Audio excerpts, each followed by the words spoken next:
and welcome to the Film Yap podcast with our old friend Ben Sears. Ben, good to be joining you again. Chris, good to see you. Happy New Year. Always look forward to this, and I think it's going to be a good one this year. I hope so, but we're taking this time to look back on 2025, kind of here as the award season is really kicking a high gear. And just before we get started, go ahead and remind people where they can read your stuff and follow you on social media and anything like that. My website is called themoviestate.com. That is mostly where you'll find my writing, and that has links to all my socials, so it's probably just easiest to go there and find me there. Great. Well, so as we look back on 2025, we're going to kind of talk about. I think we're mainly going to focus on our top 10 lists or top 10 plus lists. We had the IFJ awards here, gosh, about 3 weeks ago now. And then things have continued to go on. Other critic groups out with their awards. We had the Critics' Choice Awards, the Broadcast Critic Group Awards. This past weekend, as we're recording this, we have the Golden Globes this upcoming weekend. And then going into Directors Guild, Producers Guild, Screen Actors Guild, Writers Guild, kind of all building up to the Oscars. But I don't know about you, the correlation between what gets the Oscars and what's my picks in those categories, best film or whatever, it's been pretty far afield lately. I feel like I'm a contrarian just because it seems like the consensus keeps kind of zagging one way and I'm zigging the other. And in some cases, I like a film, but I'm just not wild about it. Like Everything Everywhere All at Once, movie I liked, really didn't seem like a Best Picture runaway to me. Um, and it's happening again this year. I liked Sinners. Sinners did not make my top 10 list, but as I kind of alluded in my article, it was basically number 11. Like I had it at 10 at one point, and I moved it around and it lost its spot. But I don't know about you. It seems like usually you and I kind of diverge pretty well on our favorites, and with plenty of divergence again this year, but also some I would say more correlation than usual. Yeah, I I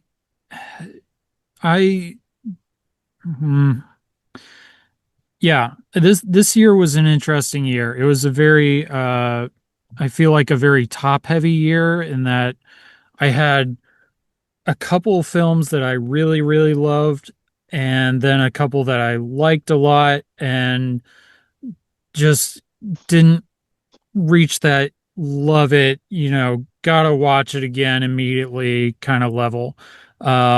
This year I feel like was a lot easier to whittle down my top 10 in the terms of I didn't have as many that I felt bad about kicking off. I also don't have Sinners on my list, spoiler alert. I mean, I really enjoyed it. Yeah, it might be number 11 for me as well, but just yeah, I rewatched it again like towards the middle of December and just I just haven't felt this huge passion to just rewatch it immediately. That's not to say that I disagree with the people that, have it at their number one or very high up on their list, but just didn't really reach that level for me. Yeah. So I'm going to kind of do a thing like I'll look at your list and kind of talk about kind of like areas where we're similar and areas where we diverge. As we mentioned just before we started getting on the podcast here, you actually had one film from your top 10 that I hadn't seen at all. And that was Twinless. I did not get to that one. I know of several other people who spoke highly of it, but unfortunately, just didn't get to that one. But I said you did see have one battle after another on your list, which at this point I really think it's between that and Sinners. They're kind of the two films that are really vying for the big awards here, Best Picture and all that, Best Director and so forth. They had a split at the Critics' Choice. One battle won Best Picture, Best Director, Best um, Adapted Screenplay. Sinners won best original screenplay, and I think a couple of others. So it feels like those two. And those Not were to the two big belabor winners at the IFJA Awards. as well. Our number in our case, since we do a runner up, and I love that we do runners up in each category and not just the winner. Literally number one and number two. And I don't remember what the voting was exactly. We don't release our tabulations, but I think it was fairly close. Literally just maybe a couple other people voting this way or that would have been there. So I did not care for one battle after the other. I thought as I said, the male energy part of that movie really turned me off. The female energy of that movie really drove me along. In fact, I love the performances by Chase Infinity and Tiana Taylor and Regina Hall. And I think really that's the heart of the movie. And I think you could have written out, a couple of the male characters easily. But it was kind of sold as a Leonardo DiCaprio movie, and I'm sure that's how Paul Thomas Anderson got his big budget to even make that. And that's why he's in there. But one will read Verge. Obviously, the other one is Marty Supreme. I see you have that on your list. Another one where I really zigged when everyone else zagged. Um, I don't know. I don't know if it's a generational thing. It kind of seems like it's breaking down roughly along like younger people are approaching this, embracing the Safdie method. Older people like me, but I just find it too much of an assault of storytelling. I feel like telling a hyperactive kid, "Slow down, fella, slow down. You'll be okay." Um, but but yeah, some ones that we Hamnet. I liked Hamnet. I thought it really started slow, and then it really got better in the last half. And the last act in particular, I thought really stuck the landing and was very powerful. 28 years later, I saw that you had that one on your list. Surprising, a lot of support for 28 years later. I saw in a lot of critics lists and groups and stuff like that. I'm really surprised that you had Is This Thing On your top 10 list because I did too. And I literally was like, I'm going to be like the only person on the planet that has this movie. I think it's just going, no, I'm going to say wider this Friday, the 9th. So I'm hoping more people got to see it. It's funny. I remember that was played at Heartland Film Festival. I didn't get to see it then. And the reaction I basically got was from our fellow IFJers was like, meh. I was like, Hmm. oh, that's too bad. And then I caught up with it, and I was pretty blown away by it and put it on my top 10 list, and I see that you did. The Naked Gun, you were hardly in that regard. It won Best Comedy from the Critics' Choice Awards. Of course, was very well supported by IFJA. I liked it. Um, I don't know. We always complain that comedies don't get honored the way they should be by serious critics and awards groups. So, hey, a little something for them. The Secret Agent didn't make my top 10 list, but oh, actually, now that I think about it, what I'm saying, it did make my top 10 list. Did it? No, it didn't, but it was in my also rans. Probably the best foreign language film I saw you had Sentimental Value on your list. It was my number three. One of those movies that kind of just grew in my estimation. And your movie of the year was Train Dreams, which also is on, I think I put it number five on my top 10 list. And that was really interesting because that's the sort of movie that it's just so very still and at peace with itself, and it doesn't feel this need to push like to me, the absolute polar opposite of Marty Supreme as a movie as filmmaking, which just seems like you have to push forward. And that movie, Train Dreams, it reminded me a lot of Nomadland, where it just has this sense of stillness and the moments of profundity emerge organically rather than something big happening. And it's driven by the lead actor's performance. And it's just a beautiful, beautiful film. It's funny, when I saw Train Dreams, I did see that one at Heartland. I really liked it. I think I ended up giving it 4 stars out of five. And almost immediately, I was like, yeah, that's that. I really needed to up that rating. And secret, I did actually go back and change the rating. One of the great things about being Mm. a web-based critic is you can always change your mind on your ratings. But yeah, so I was surprised at some of your choices and where we diverged. Kind of seemed like a lot of the places that I'm diverging with the consensus. Marty Supreme, one battle after the other. Um, but I was pleased and surprised to see so many films where you and I converged. Yeah, I mean, like I said, I'm a little less enthusiastic about the films of 2025 overall as I have been compared to the other years that we've done this. So, a movie like Is This Thing On? I don't know if that would have made my top 10 in a different year, in a better year. Um, I mean, I still enjoyed it, and I think for me, what puts it on this list ultimately is like when I'm watching that movie and when I'm finishing watching that movie, I want to watch it again, you know. I Bradley Cooper is one of those filmmakers who the story isn't the most original. You know, A Star Is Born was literally a remake of like the third or fourth remake, Yeah. as well done as it was. Um, Maestro was, a quote unquote Oscar bait biopic of a famous person, not really breaking any new ground with either one of those. But I've found myself wanting to rewatch those movies over and over again in between. And that's, I think that's ultimately what elevated Is This Thing on my list. Besides all the other things that he's so good at, great performances and great crafts and maybe not the greatest screenplay, but, decent characters and an easy enough story. But yeah, there were, yeah, I'm curious, your thoughts on some of these other sentimental value and what ultimately elevated that for you and some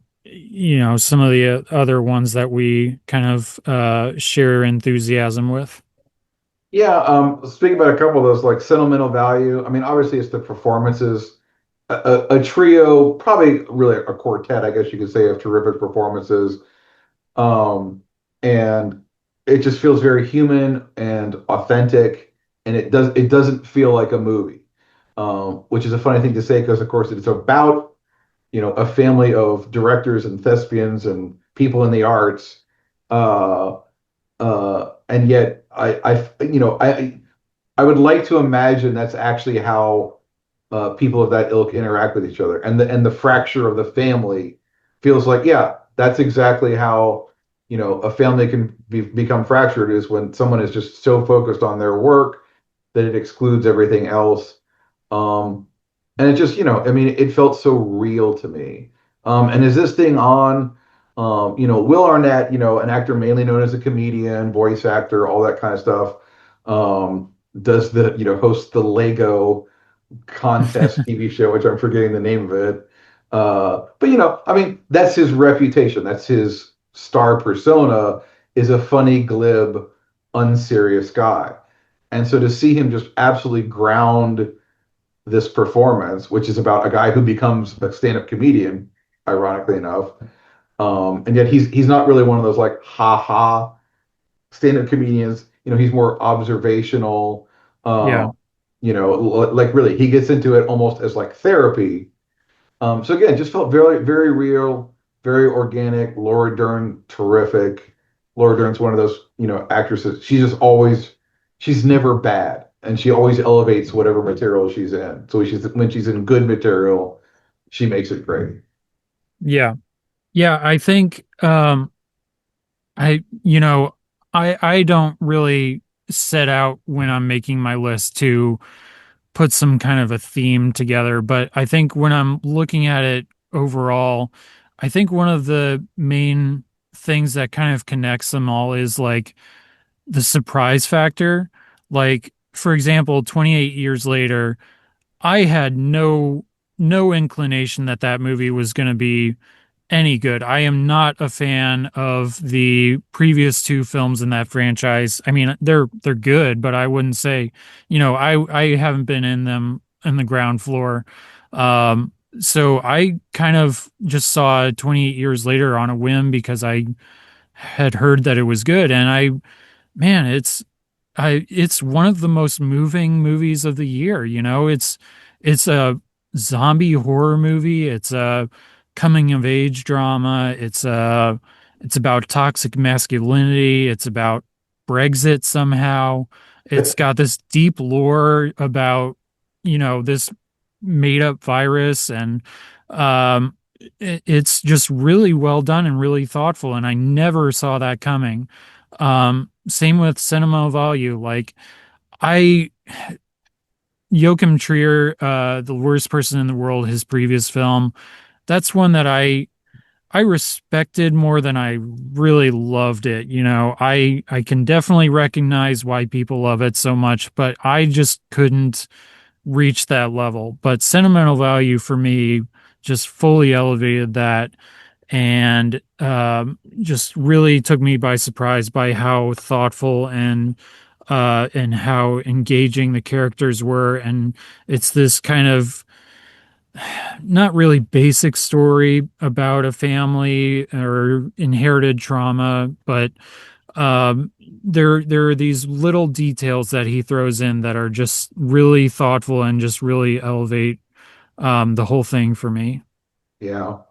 Looking to some of the areas where we did other areas where we converged. I saw like F1. You had that, I think, on your also rans. Eden, we mentioned. Hamnet, I had on my also rans. Left-handed Girl. Another one, unfortunately, I don't think a lot of people have seen, but I really liked. We mentioned The Secret Agent.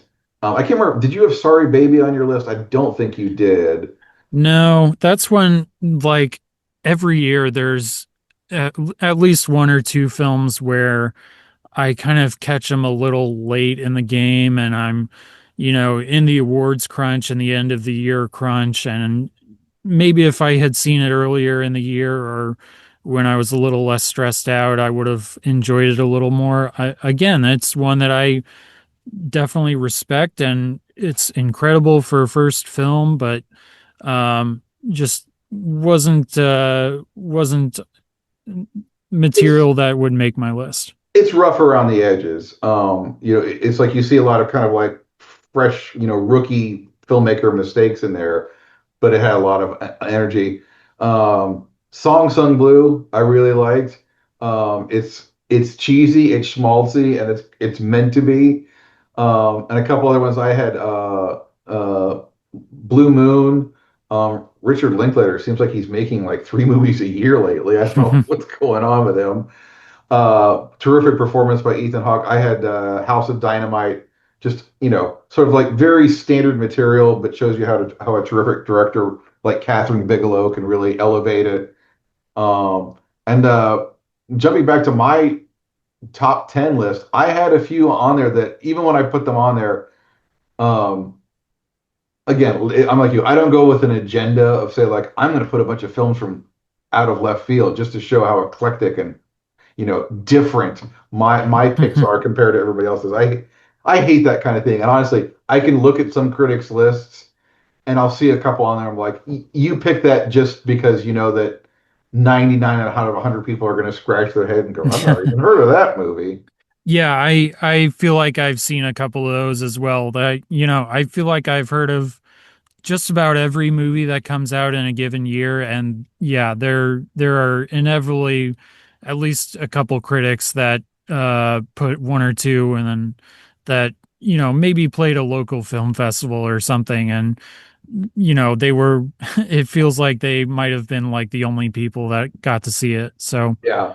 Well, that said, I did have at least, I don't think I had, well, there's a couple, like, is this thing on? Because it's really not just hit theaters yet. The Plague has not really hit theaters yet. That was number 10 on my list. That was the one between Sinners and The Plague. I was like, which one's going to get my 10th spot? And then I really liked Wake Up Dead Man. Honestly, I think it's the best of the Knives Out movies because I gotten sick of the whole whodunit thing, And I love that this like they literally transcend the at some point, and the character is like, I can't solve your mystery for you. And it's just like, yeah, it's really was driven about the characters and terrific performances. Bob Trevino likes it. It's probably pretty fringy. Enough of our group, the IFJA, saw it that it made our top 10 list, which I was really happy about. But I don't know. I don't think that got much of a theatrical release. Um, the my number one and number two, which I kind of went in probably around like mid-November, I realized that I was almost firing blanks on those. I was like, I'm not going to get any support from anybody. We're materialists and highest to lowest were my number one and number two. And it's clearly me. It's clearly not you, meaning the rest of the critical world. It's me. Did not get any nominations even from the Golden Globes or Critics' Choice. So I have to tell you, I that's the one where I zigged most, but I love those movies. Jay Kelly, got a little theatrical release with really a Netflix movie. Um, and probably I guess the other one besides Bob Trevino that is probably my out of left field one is Swiped, which was a streaming only movie. I forget, was it Apple? Hulu. Hulu, that was it. Only Hmm. on Hulu. So probably not a lot of people saw it, but really terrific. And almost like a companion film to Materialists in that they were both about, dating in the modern world and how people are just completely blinkered about, how to date and where to find people and everything like that. And had a lot of things to say that were, um, I don't know, feminist or maybe post-feminist. I don't know, interesting. So I don't know. That's probably my two ones. Well, I mentioned Plague because it's not out yet. Um, is this thing on? Not really out yet. Bob Trevino likes it, and Swiped are probably the one that maybe I got some people to scratch their heads. But hey, maybe that'll prompt them to go on Hulu and see Swiped or go check out Materialist or Highest to Lowest. I think Highest to Lowest is on Apple. So yeah, I mean, again, I'm like you.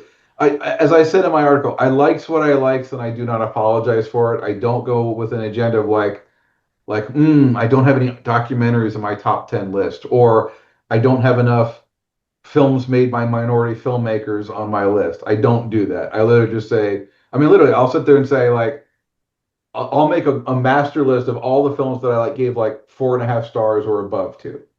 And then I'll just start going like, did I like this one more than this one? No. And I flip it. And like literally, Yeah. that's how I do the list. And I'll just go up and down. Did I like this one more than no?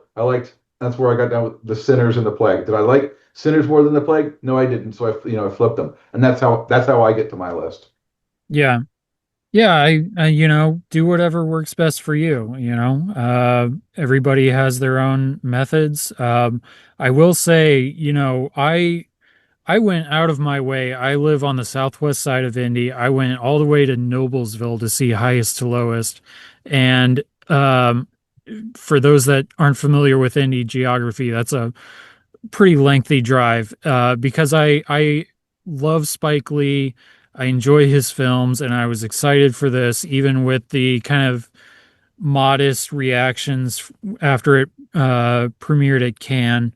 Um, and yeah, I really enjoyed it in the theater, and um, I don't know. I think the more that I kind of sat with it, the less enthusiastic I was. Maybe if I rewatched it again, I'd get back up there, but um, can't be mad about a new Spike Lee.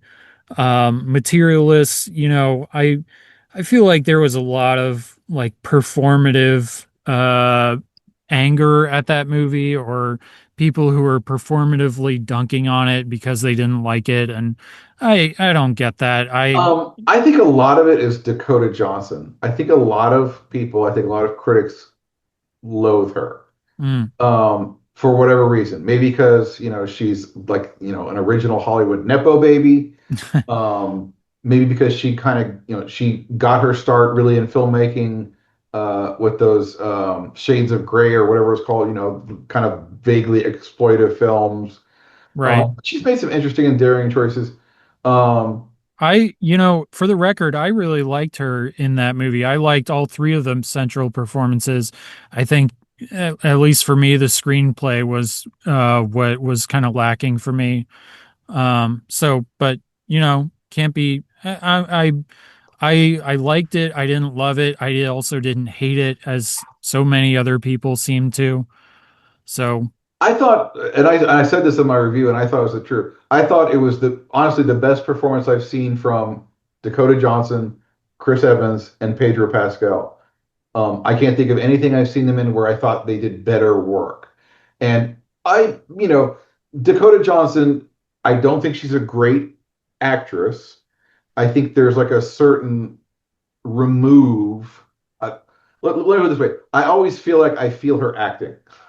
And even to an extent of this in Materialist, but I thought this was the best thing I've seen her do. And I think with the character, who on some level is kind of a shallow person who recognizes their own shallowness, I think it kind of worked for that. There's a way in which, like, for instance, I've not been terribly thrilled up until the last couple of 3 years with the work of Timothy Chalamet. And like when he did the Wonka movie, I thought to me his sort of superficial approach to a lot of his characters in the past worked for him there. And maybe that was the same with here. And I thought Chris Evans was great playing almost polar opposite of Captain America, a guy who's kind of like weak and needy, but recognizes his own failings. And then Pedro Pascal, I'll disagree with you on the screenplay. I love the way they handled that character, which like 999 out of 1,000 movies, that guy would end up as the villain in the end. It would be like, oh, he seems like the perfect man, and then the last act, we're going to find out what he really is. And the movie doesn't do that. And in fact, in some ways, he's kind of the most self-aware and sympathetic character in the end. So mhm. I'll take it there. And highest to lowest, um, it may be colored somewhat by the fact that I've been very up and down on Spike Lee. I've had movies of his I loved. I've had movies of his I've hated. And he had a whole period there of like late 90s through well into the 2000s where it seemed like he couldn't make anything that I could stand. Clockers, Girl Six. Movies that to me that fall into that category of what I'll call the worst thing I can say about a movie, unwatchable. Mhm. Unwatchable. And yet he's been back with a few things. And I said in my review, I thought Highest to Lowest was his best movie since Malcolm X. Mm. And to me, really, I now put that as to me, his three masterpieces is Do the right thing. Do the Right Thing. Thank you. I'm thinking something like Brooklyn Days, School Days. I'm like conflating all of his, she's got to have her days. This is what happens when you get old and you mix up titles. But yeah, Do the Right Thing, Malcolm X. And I think, I would put it the third of the three, but highest to lowest, I just thought it was just really audacious. It's maybe colored by the fact that I love Akira Kurosawa, and High and Low is probably, if not my favorite, certainly amongst my top two or three favorite Akira Kurosawa movies. So I appreciated the bold move of trying to remake what to me is a great film and making another great film, even though it's very, very different, and has its own themes and things to say. Um, yeah, and I anguished over highest to lowest versus materialist for the top spot. And honestly, you could probably make an argument, hit me up tomorrow, and I might have said, oh, I should have put highest to lowest tops, but whatever. Well, we've got a Yeah. few minutes Well, left. Let's turn to 2026. Is there anything in particular you're looking forward to? I'll just say that I don't know. I know there's a lot of people that are like done with superhero movies. They're done with Marvel movies.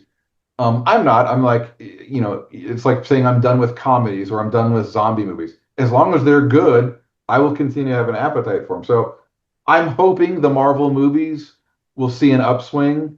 It is kind of more of a continuation of the past franchises instead of striking out on something new. But that's probably my one hope for the year. I'm really looking forward to Odyssey, with Christopher Nolan, just to see what he can do with that material. I'm very curious. It's like because like the trailer doesn't super lean into the supernatural stuff. It's there, but yeah, those are probably ones I'm most looking forward to. yeah, I mean those are kind of the big ones. Uh definitely the Odyssey. I mean, they played the trailer before the new Avatar movie, and when I went to see that, the people in the audience were definitely clapping and cheering after the Odyssey trailer. So there's definitely some palpable excitement. For me, the the ones that tend to make my best of the year list are ones that I kind of didn't see coming, Yeah. or ones that, play at a film festival and get some good buzz, or, not necessarily like there's a new Inuyaritu movie coming out this year. There's the Project Hail Mary with Ryan Gosling. Theoretically, and the next Dune movie, theoretically, those could, be really great. Just I'm always gonna champion the ones that you don't necessarily see coming. Yeah. Disney Pixar has a new film coming out, Hoppers. They Yeah. make it's just and Disney Pixar did not do sequels for many, many years. Like they never did a sequel. And then they kind of just started doing lots and lots of sequels to the point where it was just like, oh That's all boy. they do now. Yeah. Yeah, I mean, Speaking of which, Zootopia 2 looks like it's on its way to $2 billion. So Toy hard to Story argue. 5 coming out the next year Yeah, too. doing all the live action remakes of animated movies. I'm Yeah. so tired of those. I will say I'm looking forward to The Devil Wears Prada too. That could be terrible. That could be amazing.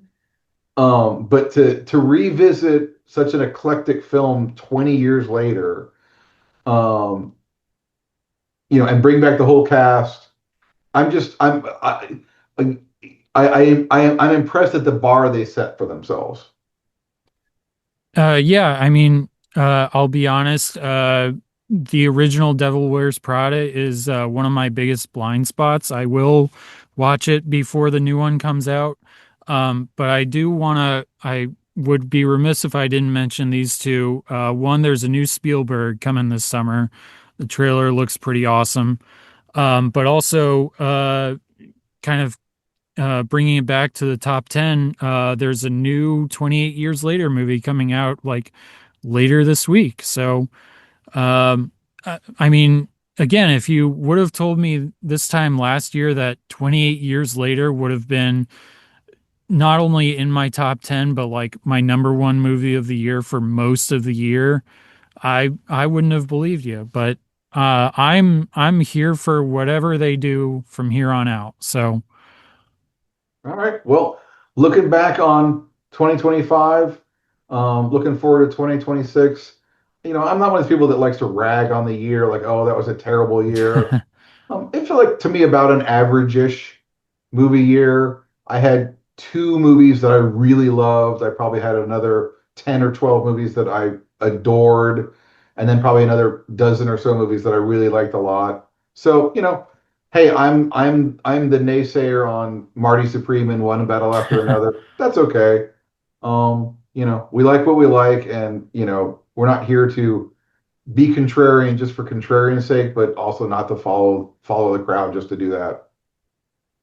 exactly. All right, Ben. Well, thanks for joining me. Uh, Once again, you can head us over to filmyap.substack.com. Give us a follow. Go on over and follow Ben. Tell him again once again. TheMovieState.com. All right. Well, thanks for joining us, and we'll see you at the movie theater or streaming online, wherever. Take care.